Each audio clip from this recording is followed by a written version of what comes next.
And look at that. The amount of space you've got now is just crazy. You can see how much space there is. Hey guys, welcome to Red 50. Today we are going to show you how to fold down the seats on your Mustang. I've got a 2019 Mustang GT here, but if you've got any S550 Mustang, whether you've got the 2015 Yakubo, 2023 GT, Mach 1, the Bullet, any of the S550 Mustang is going to follow the same process. So we're going to show you how to fold the rear seats on your Mustang. Now, Mustang is typically not a family or practical car, but when you fold down the rear seats, you'll be surprised how much space it has. And the rear trunk opening is also pretty large. So if you're, wanting to get some projects done, you go to Home Depot, this will be very useful to have that where you can kind of fold the seats, put a lot of extra stuff than you normally would be able to. And you definitely don't need a sedan or an SUV.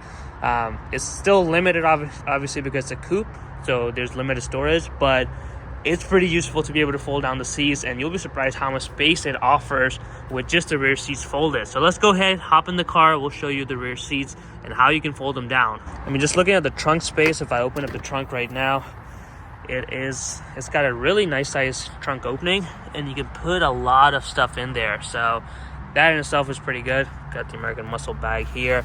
But yeah, so we're gonna go ahead and fold down the rear seats. You have to go inside. So let's turn this.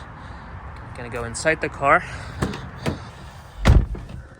and I mean, as you guys know, with any coupe or any 2+2 coupe, really, the back seats are pretty much unusable. You can see if a passenger is there, there's barely any leg room here. You could make do with it, but it's not really the most comfortable place to be in. So why not just fold the back seats to get some extra space? All right, so now that I'm here, you can see these two tabs on each corner. So you've got one here, basically this tab right here, and we've got one more on this corner as well. So essentially we're just gonna pull them down, and that's it. There's no automatic adjustments, there's no automatic button to pull the seats down, so it's kind of manual process, but it's pretty quick to do that. So we're gonna go ahead and attempt to do it. So let's go ahead, and I'm gonna grab this, pull on this, and you can see this kind of falls in. I gotta move my front seat to be able to see all the way, so let's do that first.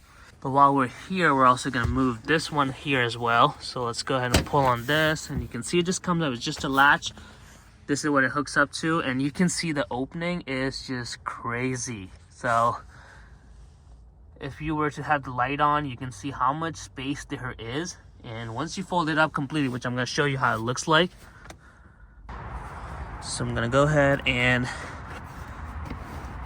So now you can see how much opening there is. Let's do the same for the passenger. So open this up.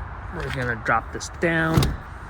And look at that. The amount of space you've got now is just crazy. Even if you don't utilize the pass-through, you can stack stuff on top of this. There's no electronics or cup holders that would kind of restrict your view. So you can literally just put stuff on top of it and without any problem. So let me open up the trunk and show it to you. All right, so with the trunk open, you can see how much space there is, and it has a pretty wide opening, which is very helpful for some of the larger stuff you want to put in through. Camaros have a problem where the trunk opening here is also very limited, and even if you fold down the seats, it's not as good. So this one's got a pretty wide opening for you to put the stuff in through the trunk, and then all the way to the front seats, really. So very helpful to have the seats folded in your Mustang. Really helps you basically kind of carry some of the larger projects that you're working on, especially in the summer, or you just get larger items you're moving or something like that. This will get the job done. All right, so let's put the trunk back on, and now we're going to show you how to put them back. So since there's no automatic feature or anything like that, all you gotta do is just pull them back in their place. So if you do it just like this, it will come back. You got to put some force into it. There we go. And you got the same over there. And come back here and just kind of smash this all the way. And you just want to shake it a little bit to make sure it's still is properly secured. But yeah, that's how you fold down the rear seats on the Mustang. I have to say, the amount of space or the storage this car has for its size and for its category, I'm always impressed with it. And the rear seats definitely help to be able to fold them down. Otherwise, I mean, the rear seats are pretty much useless to begin with. So might as well fold it down, create some extra storage for your car. So yeah, whoever has said Mustangs are not practical, you can just show them this video that Mustangs are relatively practical. You don't get a 460 horsepower coupe with this much storage. So really impressed with the back seats being folding and offering additional storage on the car. But I hope you guys enjoyed today's video. If you did, make sure you smash that like button, comment below. Have you ever folded down the rear seats and do you find them to be usable? And of course, subscribe to Red 50 for more videos.